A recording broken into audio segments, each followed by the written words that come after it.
Alright, this is my third film diary, specifically for March 11th, 2026. Welcome to the Periodic channel.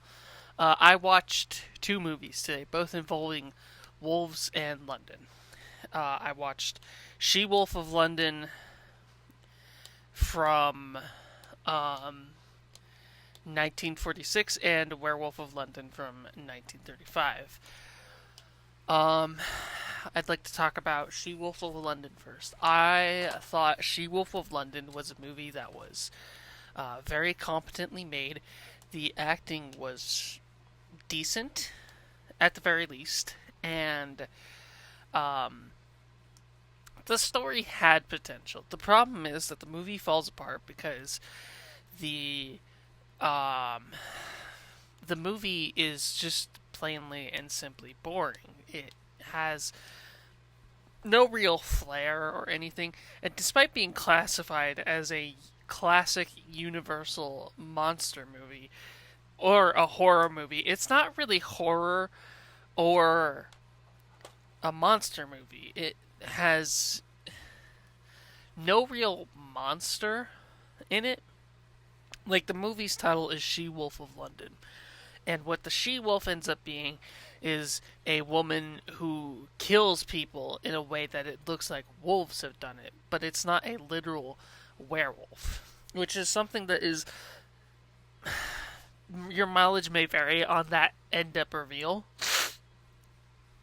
The plot is that this woman wants to drive her niece insane because her niece is going to get married to a man that she wants her daughter to marry.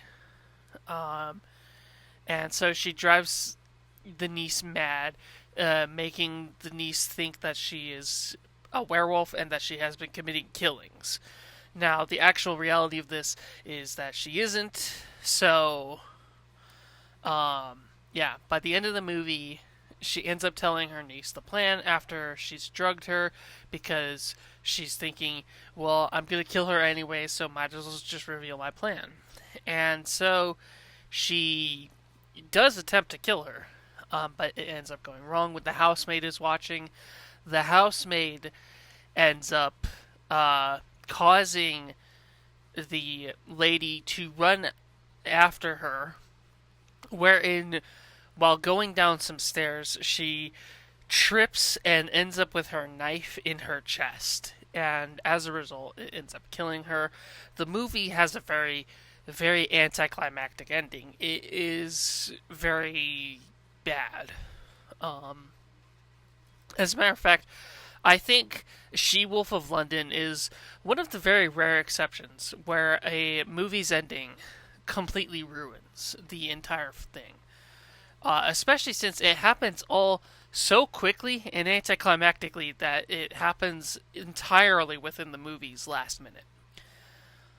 Um,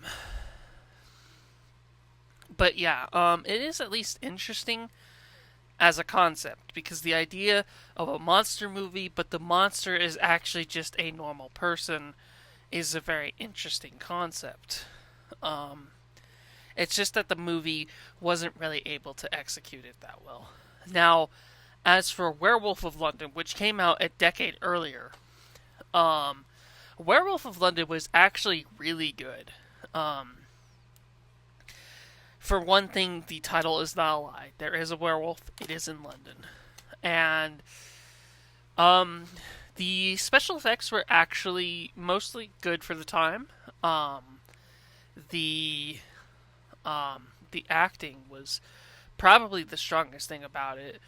The um, the writing was pretty solid. The performance of the main character in particular, the actual werewolf, was really convincing. And as a result, it actually ends up working as a kind of horror film. Um, and the look of the werewolf was pretty good, actually. Despite the fact that this movie came out before the Wolfman, it ends up being pretty strong in terms of werewolf looks.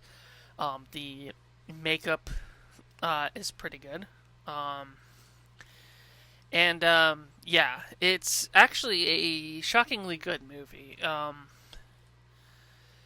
The um, the entire time the movie is progressing, there is the main character kills people, but by the end of the movie, it's revealed that another character, Doctor Yagami, as his name is, who has been in the movie, it puts into doubt whether or not the main character, the titular werewolf, was the one who was doing the killing, or if it was Doctor Yagami.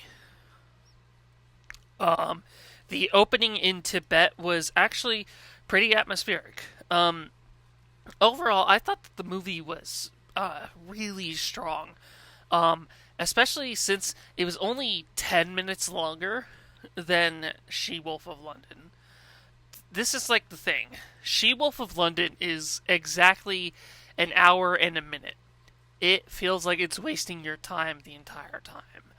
Werewolf of London is only an hour and 14 minutes, and that hour and 14 minutes zooms by because the difference in the filmmaking, the difference in the writing, the difference in the performances, Werewolf of London just ends up being a lot stronger on every account. As opposed to She Wolf of London, which is primarily standard. It's fine for the most part, outside of the very hasty and poorly written ending. Um, and I really liked of London. Werewolf of London was really, really good. She Wolf of London, not so much. I thought She Wolf of London was just straight up bad. Um, and yeah, that's today's film diary. Thank you for watching.